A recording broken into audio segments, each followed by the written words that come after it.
காசு பணம் இல்லாதவன் ஏழை மகன்தான்.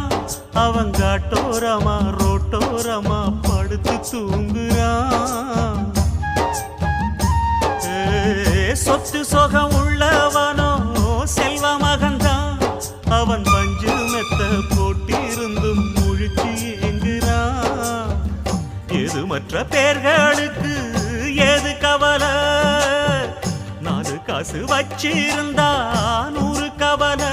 இங்கு ஆசை வச்ச நெஞ்சுக்கெல்லாம் அமைதி இல்லையே. என்ன வேலை அது? என்ன